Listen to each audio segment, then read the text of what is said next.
Okay, welcome to part 2 of pulling the V6 engine of a Mustang out with one man safely. So in the start of this video, I'm going to be taking off the upper intake plenum, and for that I'm going to be using a 8mm socket on an extender, and I'm going to be using my air wrench, and I'm going to be removing these bolts and be pulling this off, and then I'll see if I have any other connectors or wires or anything as I pull it off. So here we go.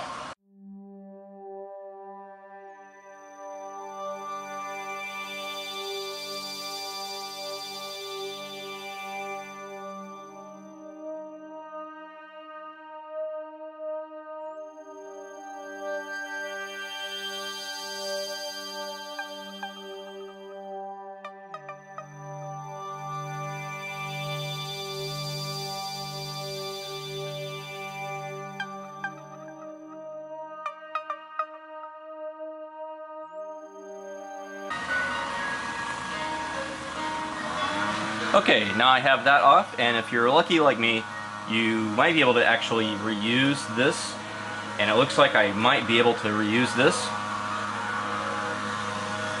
because it looks in good shape. Okay, now that I have the plenum off, what I'm going to do is I'm going to take a clean towel and I'm going to lay it on top of here. I got a little bit of water from when I washed the engine still there, but it's really important that you don't have anything else fall inside of here. You'd have a really bad day.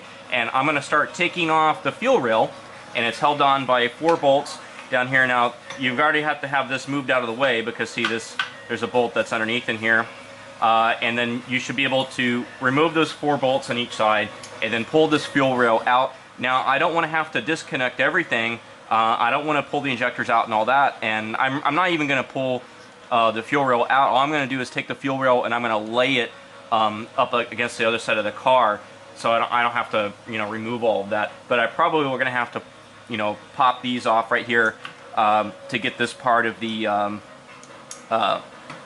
wiring harness out of the way. So let me get to that.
Okay, now on this side, I've got some sensors I need to take off right here,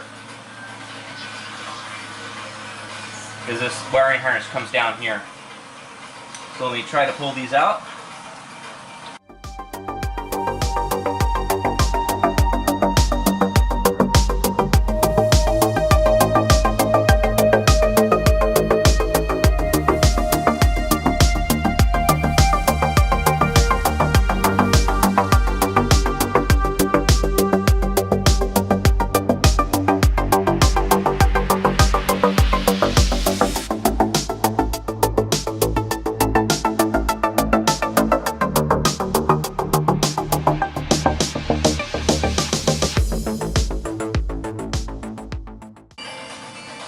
Alright, now I'm going to take those screws that I took out, I'm going to put them right back in. Again, so you know where they go. Okay, so we got things out of the way, and again, the goal with this project is I'm trying to pull off the least amount of stuff I need to. So I tucked this hose out of the way, I tucked the fuel rail out of the way. It should be good. I don't need to unclamp that if I don't have to, and that'd be an easy way to go, right? And so now I'm working on, there's this hose right back in here, and I'm going to be removing that piece. This is annoying, this one right here, so this is hard to get to. So I'm going to get that one. Okay, I got that hose off. This was a real pain. This is probably one of the worst parts of this whole project. Alright, so get that, and I got that tucked out of the way. So here I can now reach some of the sensors. These are the O2 sensors right here, and we will need to do those because we have to pull the exhaust, or at least drop it out of the top. And so I'm going to go ahead and pull these guys out. I don't know if I can do it with the camera on, because I'm going to hit it. I'm not sure if you could even see it anyway. Okay, here on the other side of the car, there's going to be some more sensors in here. So there's an O2 sensor on this side, and this white piece right here is another sensor that you have to unhook. Be sure to unhook that before you pull the engine. That is that's the engine head temperature sensor, and I played with it a little bit. It's actually really loose, so it might be an area that I've been losing some oil. So I'm gonna pull that out. Okay, it's time to pull some accessories out. So I'm gonna start by getting rid of this belt, the serpentine belt, and then I will pull the AC, which is over here. So what I'm gonna be using for this is a number 15 and my big socket, and I'm just going to turn it to pull the tightener out of the way. Here we go, up like this, pulling it up, release the tension, put it back down. That's it. And again, if you don't remember how this thing goes, you might want to take a picture of it first, so you remember how this thing works. All right, belt out of the way. Okay, now I'm going to be removing the AC, and the thing is, see, I don't want to depressurize the AC system and have to refill it and all that. So what we're going to do is we're going to remove these 4 bolts here, and then this is just going to come off, and I'm going to set it right here where the air cleaner was, and just to get it out of the way.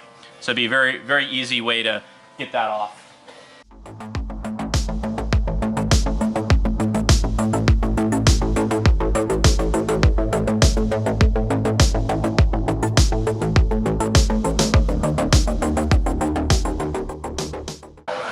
Okay, now I'm going to do the same exact thing for the alternator. You don't really need to take this off, but I am, because I'm not going to take off the power steering pump if I can.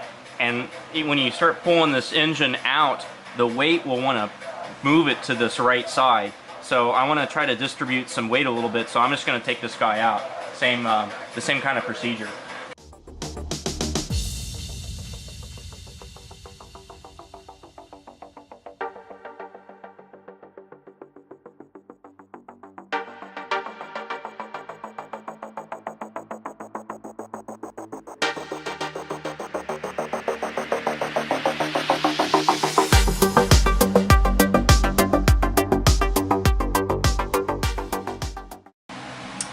Okay, one more item I'm going to be removing from the top of the engine. I'm zooming in here. That is the drain for the power steering. I'm going to unhook that right here and let that drain into a bucket. And then there's also this wire right here. If I can put my hand on it. This wire right here that I'm moving. This is connected to the engine off right here on this bolt, and this is the negative terminal to the engine. You've got to remove this. So I'm going to do both of those things, not on camera, since I can't get this camera mounted right there, right? So just take my word for it, that's not that difficult.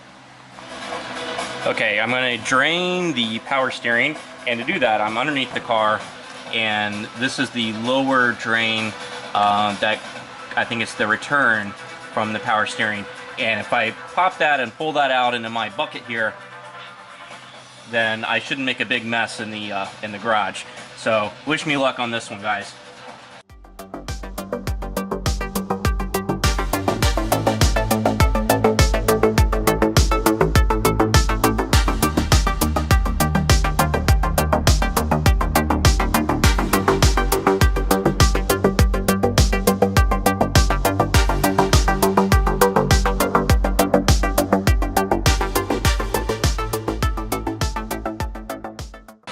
Okay, now I'm going to remove this hose from the top of the power steering pump.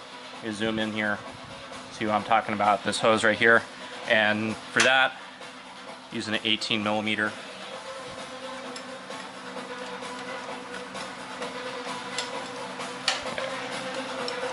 That wasn't too bad. And I might want to make sure my pan is positioned perfectly underneath this once I let this out. In fact, it looks like it's actually starting to drain on this bottom end here too. Now I'm letting air in. Okay, good. Catching everything now.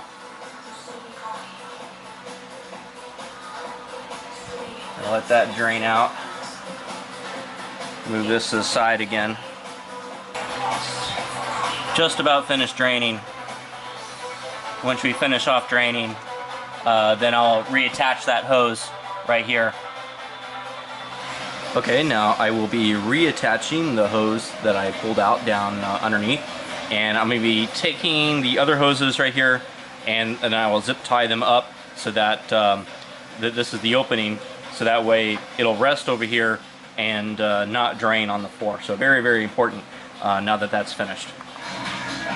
Alright, I'm under the car and I'm ready to start draining the oil, and in preparation to that I actually put 2 more jack stands up on the side of here. The car is actually not sitting on top of these jack stands.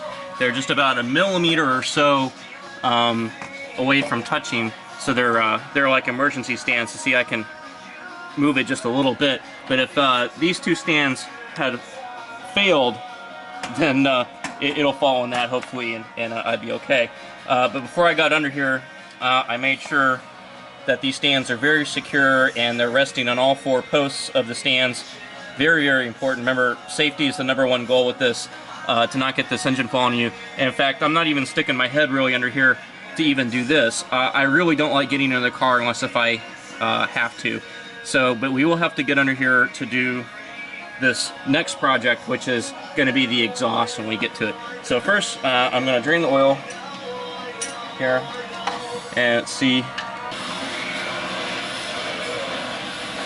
Okay, got it off. I actually had to blow it off with the with one of the air tools. It was so on there. I guess when I took this car in to get it changed oil, they really whaled it back on there. So I'm going to let it drain, and once it finishes really draining good, I'm going to put the bolt back in.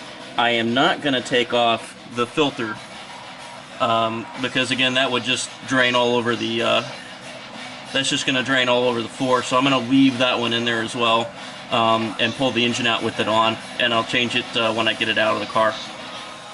Okay, that is the end of part 2.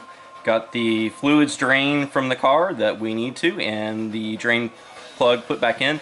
And for this power steering pump, I did not put it on the film, but what I did is I actually turned the wheel a little bit, and it squirted the remaining fluid out into my bucket, and it's gone. So now there's no oil on my floor, so I did a good job. I disposed of the oil properly, and I'm going to be taken to the car store soon. So everything on the top of the car is pretty much done, I believe. Now we're going to be focusing on the bottom end of the car and pulling off the exhaust, which is, I think, probably the hardest thing of this project. And so I look at my old parts package over here. Everything is back where it was, and again, all the bolts are where they're supposed to be. This is all the bolts that I have that are free actually right now. This is it for the whole car. That's free, and half of these are actually for my license plate, just so I can make the video. So, and the hood, that's it. License plate and hood. So there we go. It's pretty easy, not that tough when you really think about it, and getting this apart.